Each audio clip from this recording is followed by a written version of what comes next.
नमस्कार, वंदे मातरम। मैं हूं श्यामगिरी। आप देख रहे हैं हमारा चैनल मुद्दा भारत का। मुद्दा भारत का यानी मुद्दा आपका। मुद्दा है कि महाराष्ट्र की राजनीति का।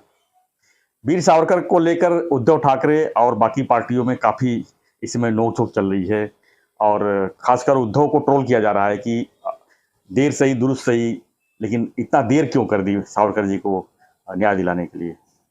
सर, आप क्या कहेंगे इस बारे में? जो उन्होंने मालेगांव की सभा में सावरकर जी को लेके राहुल गांधी को काफी उन्होंने खरी खोटी सुनाई। यस, इसकी महाविकास आघाड़ी पे भी फर्क पड़ सकता है सर।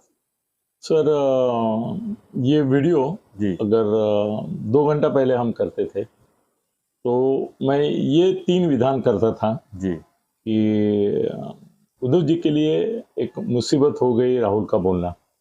दूसरा विधान मैं ऐसा करता था कि महाआघाड़ी में जी एक अस्वस्थता, महाआघाड़ी टूटेगी नहीं मगर अस्वस्थता रहेगी कि भाई हम समविचारी नहीं है, समविचारी। हमारे में मतभेद है। तीसरी बात ये हो जाती थी कि पब्लिक का दबाव जो है वो बहुत बढ़ जाता था कि आप सावरकर की निंदा करने वाले के साथ कैसे जा सकते। तो कांग्रेस और उद्धव दोनों को भी बहुत हानि होती थी। अभी आप बोलेंगे कि भाई 2 घंटे में ऐसा क्या हो गया कि आप अभी उनकी जो मुसीबतें हैं उसके बारे में कुछ अलग बोलना चाहते हैं। तो सर, ऐसा है कि जैसा आप सब लोग जानते हैं कि संजय राउत से मेरी, वो दिल्ली में है अभी, और 2 घंटे पहले उससे मेरी बात हुई। वो टीवी पे आया था, टीवी पे उसने एक इंटरव्यू दिया, मगर मैं टीवी के इंटरव्यू पे जाता नहीं उसके, क्योंकि मेरे को वो जो बोलता है वो अलग होता है। तो उसने वहाँ पे बोला कि भाई खड़गे से लेके मेरे कांग्रेस के बड़े नेताओं के साथ ये हुआ है। उसने ये भी बोला कि शरद पवार जी ने कल राहुल को भी सुनाया कि भाई ये हमारे महाराष्ट्र की अस्मिता, स्वाभिमान और देशभक्ति का प्रतीक है, उसके बारे में आपको इस तरह से नहीं बोलना चाहिए। और ये भी उसने टीवी इंटरव्यू में बोला कि राहुल गांधी ने बोला कि अभी मेरे समझ में आ रहा है कि इसकी वजह से हमारे जो दोस्त पार्टी हैं उनको प्रॉब्लम हो रहा है, तो मैं इसके आगे चल के नहीं बोलूंगा, मतलब सावरकर जी के बारे में कुछ भी नहीं बोलूंगा। ऐसा उन्होंने शरद पवार को सब विरोधी पक्ष नेताओं नहीं बोलने का मतलब भी कई मायने रखते हैं। हाँ, नहीं, अगर राहुल गांधी की सपोर्ट करते हो, अगर नहीं बोल के, ये हो गया कि आप भी सावरकर मार्ग से हट गए। नहीं, सावरकर के बारे में मैं कुछ बोलूंगा ही नहीं, ऐसा उसने बोला। नहीं बोलना भी तो वही मतलब हो गया ना सर, राहुल जी के साथ में अगर जो वो कहेंगे वही मान्य करेंगे तब। नहीं, समझ में नहीं आया मेरे। जो राहुल जी के विचार होंगे हाँ सावरकर जी के प्रति, हाँ, वही इनके भी फिर हो जाएंगे। इनके अगर नहीं बोलेंगे तो उद्धव जी नहीं बोलेंगे ही नहीं, मतलब सावरकर के बारे में वो अभी लोगों की भावना को ठेस नहीं पहुंचाएंगे, इस तरह से उन्होंने बोला कि भाई सावरकर अगर आपका ऐसा इशू है तो मैं, वो उन्होंने माफी मांगी, ये मांगी, वो जो बोलता हूं मैं, वो अभी सावरकर के बारे में कुछ बोलूंगा नहीं, तो आप डिस्टर्ब नहीं होना, आपका कोई अपमान नहीं होगा, महाराष्ट्र की अस्मिता का अपमान नहीं होगा, उतना बोले जी। उसके आगे चल के 2 घंटा पहले जब मेरी संजय से बात हुई तो वो बोला कि फोन पे मेरी राहुल से अपॉइंटमेंट फिक्स हो गई है और शाम को मैं राहुल के पास जा रहा हूँ।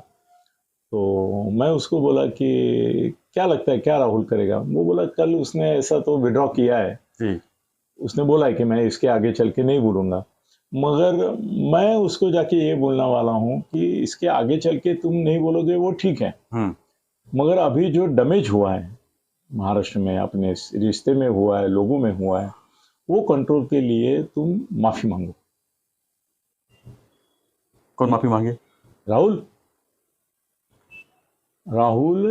महाराष्ट्र की जनता से, देश की जनता से सावरकर के बारे में उसने जो कहा उसके लिए माफी मांगी। मैं बोला ये तो तुम बहुत मतलब आगे का पाउल उठा रहे हो, खतरनाक पाउल है तुम्हारा।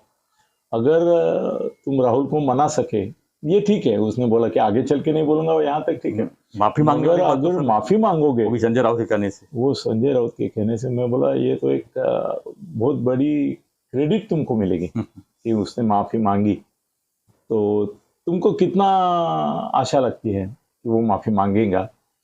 तो बोला मेरे को ऐसा लगता है कि मेरे बोलने के बाद जी संजय राउत के कहने से वो एक स्टेटमेंट इशू करेंगे कि अगर किसी की भावना को ठेस पहुंची है तो मैं इसके लिए क्षमा चाहता हूँ। वो बोला मेरा कॉन्फिडेंस है कि इतना बोलेंगे, ये इतना बोलेंगे, क्योंकि अगर ये नहीं बोले तो हम मुसीबत में हैं। वो अगर नहीं बोलते हैं, ये माफ़ी नहीं मांगते हैं तो मुसीबत में हैं। अभी राहुल के सामने प्रॉब्लम ऐसा है कि सावरकर ने माफ़ी मांगी, इसी विषय पर उसने आरोप किया था और खुद उसको माफ़ी मांगनी। असल में ऐसा है कि सुप्रीम कोर्ट में उसने भी माफ़ी मांगी है। सुप्रीम कोर्ट में एक केस में उसने भी माफ़ी मांगी है और भी 2-3 जगह उसका माफ़ी का नामा है। तो सर ये बड़ी बात होगी और संजय के लिए सर ये बहुत बड़ी अचीवमेंट होगी कि अगर वो सक्सेसफुली उससे स्टेटमेंट निकलवाता है। जी, मुझे ऐसा लगता है संजय के कॉन्फिडेंस से कि कल ही शायद राहुल का स्टेटमेंट आ जाएगा की भाई मी मुद्दाम काही बोललो नव्हतो, ते बोललो बोलण्याच्या वगैरे, पण अगर किसी की भावना को ठेस पहुंचा है तो मैं उसके लिए दिलगिरी हूँ, माफ़ी मतलब महाविकास आघाड़ी के लिए कुछ भी करने के लिए हाँ, अभी भी तैयार महाविकास है। आघाड़ी कायम रखने के लिए राहुल भी पीछे हो जाएगा और ये आगे बढ़े हैं। जी, तो मैं जो पहले सोचता था कि अभी महाआघाड़ी के लिए तो दरार पैदा हुई है, बहुत बड़ा ये हुआ है, तो देखता हूँ मैं कि शरद पवार जी ने कल सबके सामने बोल के उसको ठिकाने पे लाया है कि वो मैं आगे चल के नहीं बोलूँगा। अब पीछे चल के जो बोला है उसके लिए माफ़ी मांगने के लिए संजय जा रहा है। रात को मेरे को संजय से बात होगी तब पता चलेगा कि राहुल क्या कर रहे हैं, तो कल हम वो शेयर कर सकते हैं। क्या नहीं लगता सर कि सावरकर जी को लेके इतना जो राजनीति होती है, इतना होना चाहिए लगता है आपको?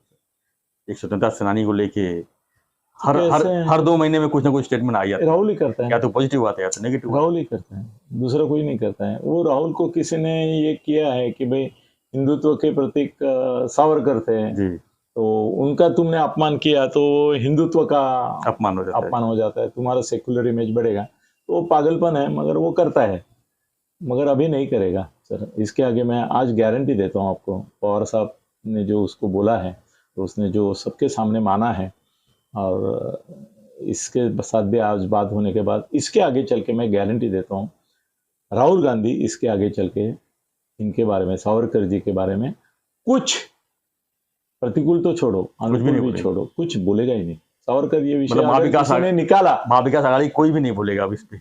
हाँ नहीं, उनको तो बोलने की जरूरत ही नहीं। जी, राहुल को ही वो खुजली है, वो बोलता है, मगर अभी इसके आगे ये विषय राहुल के लिए समाप्त हो गया। कल परसों अगर लोगों ने पूछा उसको कि भाई राहुल के बारे में, सावरकर जी के बारे में आपने ये बोला था, तो वो बोलेगा कि वो तब की बात थी, अब की बात ये है कि मैं सावरकर जी का भी सम्मान करता हूँ और मैंने दिलगिरी तो ऑलरेडी व्यक्त की है, तो मेरे लिए ये सब्जेक्ट खत्म हो गया, ऐसा बोलेगा, ऐसा मुझे लगता है, इसे मेरी गारंटी है। देखते क्या होता है, तो वक्त ही बताएगा। और भी सभाएं तो बहुत होंगी, कल तक उसमें हो कौन जाएगा, कौन क्या बोलता है तो सामने ही आएगा। आज फिलहाल तो जो राजनीति होनी चाहिए सावरकर जी के बारे में तो पूरे देश में नहीं होनी चाहिए, क्योंकि एक स्वतंत्र सेनानी है, उनको सम्मान मिलना चाहिए। अगर सम्मान नहीं दे सकते तो उसका अपमान भी नहीं होना चाहिए। ये महत्वपूर्ण वाक्य है। तो आपको हमारा ये वीडियो कैसा लगा हमें जरूर कमेंट बॉक्स में लिखिए। सावरकर जी के बारे में आप क्या सोचते हैं ये कमेंट में आप जरूर लिखिए और बने रहिए हमारे साथ में मुद्दा भारत का। धन्यवाद। जय हिंद, जय महाराष्ट्र।